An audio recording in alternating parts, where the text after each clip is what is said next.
अयोध्या के श्री राम मंदिर में रामलला की मूर्ति के ललाट पर ये सूर्य तिलक कैसे बनाया गया, इसके पीछे की इंजीनियरिंग जानकर you will be shocked. Indian scientist ने रामलला की मूर्ति तक सूर्य की किरण पहुंचाने का एक मैकेनिज्म तैयार किया जिसे सूर्य तिलक मैकेनिज्म कहा जा रहा है, जिसमें साल में केवल एक दिन रामनवमी पर सूर्य की किरण का मंदिर के अंदर स्थापित रामलला की मूर्ति के ठीक ललाट पर जहां तिलक करते हैं वहां तक पहुंचाना साइंस एंड इंजीनियरिंग के लिए एक बड़ी चुनौती थी, but our scientist have done it. Scientist ने मिरर एंड लेंस से लैस एक उपकरण तैयार किया जिसे ऑप्टोमैकेनिकल सिस्टम के तहत बनाया गया। इस ऑप्टोमैकेनिकल सिस्टम में 4 मिरर और 4 ही लेंस हैं, जो एक पाइपिंग सिस्टम के अंदर फिटेड होते हैं। एनडीटीवी की report and central building research institute CBRI Roorkee के scientist and director doctor Pradeep Kumar Ramcharya के अकॉर्डिंग इसे ऑप्टोमैकेनिकल सिस्टम के तहत अंजाम दिया गया, जिसमें 4 मिरर रिफ्लेक्टर एंड 4 लेंसेज हैं जो पाइपिंग सिस्टम में फिटेड हैं। वहीं एक अपर्चर के साथ पूरा कवर टॉप फ्लोर पर रखा जाता है एंड फिर इन मिरर एंड लेंसेज से सूर्य की किरणों को गर्भगृह की तरफ मोड़ा जाता है। इस पाइपिंग और इसके बाकी हिस्से में पीतल का यूज कर इसे बनाया गया है। वहीं मिरर एंड लेंस की क्वालिटी भी काफी ड्यूरेबल है ताकि ये लंबे समय तक टिके रहें। पाइप के अंदर की सतह को काले रंग से रंगा गया है ताकि सनलाइट अंदर बिखरे नहीं। वहीं सूर्य की एक्स्ट्रा हीट की तरंगों को मूर्ति के माथे पर पड़ने से रोकने के लिए एक इंफ्रारेड फिल्टर ग्लास का यूज लिया गया है। सूर्य की किरणें मिरर और लेंस के जरिए इस पाइपिंग सिस्टम के अंदर से बाकी मिरर और लेंस से टकराती हुई नीचे एंड में मौजूद लास्ट लेंस एंड मिरर, जिनका फेस रामलला की मूर्ति के माथे पर केंद्रित होता है, वहां तक जाती है और इस एंड वाले लेंस एंड मिरर तक सूर्य की किरण पहुंचते ही ये सीधे इसे रामलला की मूर्ति के माथे पर ट्रांसफर कर देता है और रिजल्ट के रूप में हमें देखने को मिलता है रामलला की मूर्ति पर सूर्य तिलक। अब सुनने और देखने में ये जितना आसान लग रहा है उतना है नहीं, बिकॉज इसमें 2 बड़े चैलेंजेस थे।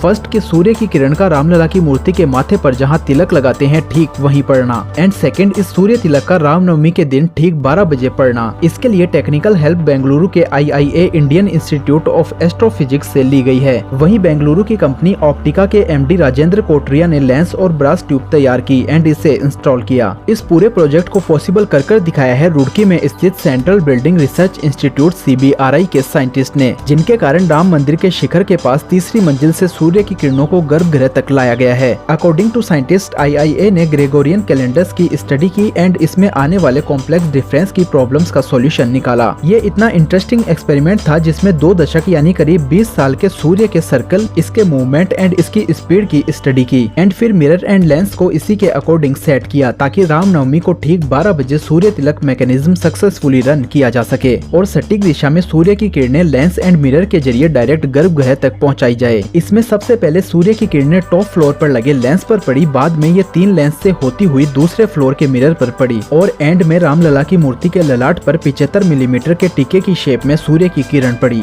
और करीब 3 मिनट तक ये बनी रही, जिसे देखकर सब चौंक गए। वहीं खबरों की सुर्खियों में ये छा गई और इस अनबिलीवेबल सूर्य तिलक को पॉसिबल होता देखकर सब शॉक्ड हो गए। लेट मी नो यू कि अयोध्या के राम मंदिर के अलावा सूर्य तिलक मैकेनिज्म का यूज पहले से ही इंडिया के और भी कई मंदिरों में होता आ रहा है, जिसमें गुजरात का कोबा जैन तीर्थ, महाराष्ट्र का महालक्ष्मी मंदिर, MP का दतिया बालाजी सूर्य मंदिर, गुजरात का ही एक और सूर्य मंदिर, राजस्थान का रणकपुर मंदिर, बेंगलुरु का गवी गंगाधरेश्वर मंदिर और सबसे फेमस ओडिशा का कोणार्क सूर्य मंदिर। इन मंदिरों में ज्यादातर जैन मंदिर हैं एंड इनमें मैकेनिज्म सेम है बट इंजीनियरिंग डिफरेंट है। तो आपको श्री राम जी की मूर्ति के ललाट पर पड़ने वाले सूर्य तिलक की इंजीनियरिंग कैसी लगी, इस पर आपका क्या कहना है कमेंट कर जरूर बताएं। वीडियो पसंद आया हो तो इसे लाइक करें और चैनल को सब्सक्राइब कर बेल आइकन को ऑल पर सेट कर ले ताकि ऐसे ही इंटरेस्टिंग वीडियोस आपको आगे भी मिलते रहें।